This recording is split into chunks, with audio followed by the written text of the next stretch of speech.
Pak Menteri dan Pak Wamen, waktu Bapak menyelesaikan tugas di Kementerian HAM ini sudah kurang dari 5 tahun. Jadi 5 tahun ini waktu yang singkat, Pak. Saya aja yang sudah masuk ke 7 periode ini waktu terasa singkat, Pak. Saya hanya ingin mengingatkan saja. Kementerian HAM hari ini adalah pecahan dari Kementerian Hukum dan HAM yang menjadi 3 kementerian. Saya hanya ingin mengingatkan, jangan sampai waktu yang 5 tahun ini, Pak, habis waktunya hanya ngurus hal-hal yang non-tupoksinya, Pak. Mengurus organisasi kelembagaan, mengurus personil, mengurus sarana prasarana, mengurus uang, itu adalah unsur-unsur manajerial yang jadi syarat pencapaian sebuah tupoksi. Miskin struktur, kaya fungsi. Fakta hari ini, Pak, kementerian kita ini sudah kita terimakan dah sudah. Namun dalam langkah berikutnya kami berharap jangan lalu menambah beban-beban negara. Bapak sibuk ngurusi organisasi, Bapak sibuk ngurusi orang, akhirnya tupoksinya tidak terbengkalai, tidak tercapai. Karena semua orang sibuk ngurus organisasi, Pak.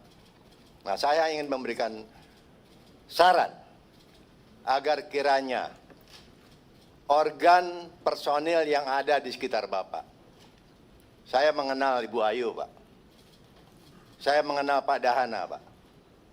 Saya mengenal Pak Farid. Ini murid-murid saya, Pak. Dia orang-orang baik dan lulusan-lulusan terbaik. Tapi mereka belum punya struktur hari ini. Belum punya anak buah. Membutuhkan langkah cepat. Tidak mungkin dikerjakan oleh dirinya sendiri. Begitu juga dengan Bapak.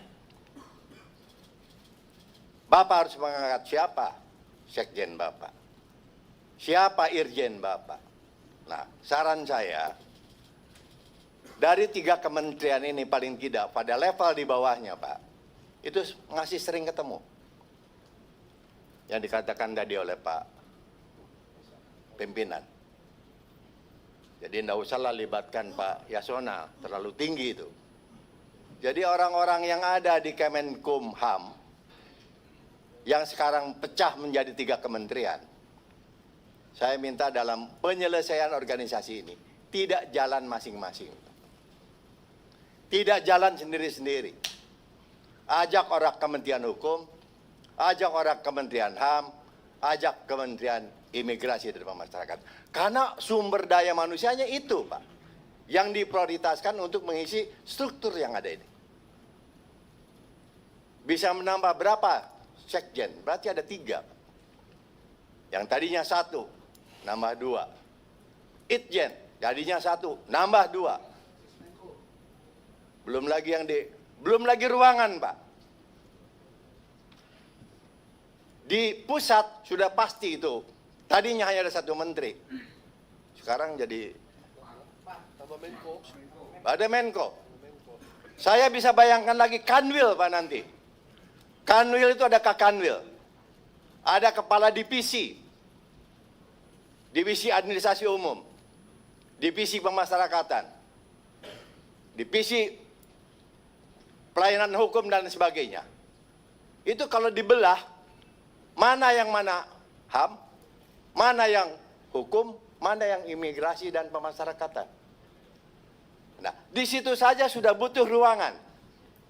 Saya sarankan untuk jumpa dulu, Pak, supaya berkantor itu tidak nunggu gedung, tidak nunggu 20 triliun bangun gedung.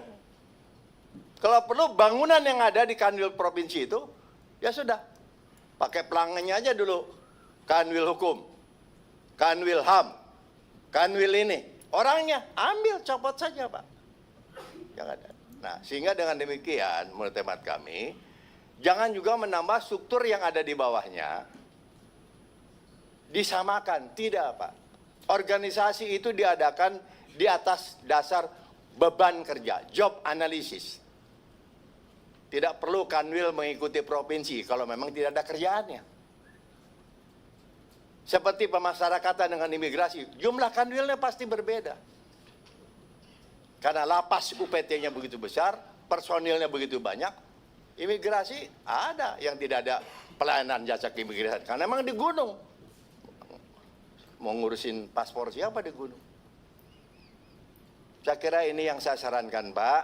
Manfaatkan tenaga pendamping Bapak yang ada ini, orang-orang baik, Pak, untuk diberikan penugasan, berjumpa, bertemu dengan di Kementerian Imigrasi Pemasyarakatan, di Kementerian Hukum, supaya mereka tidak tarik-menarik orang, Pak.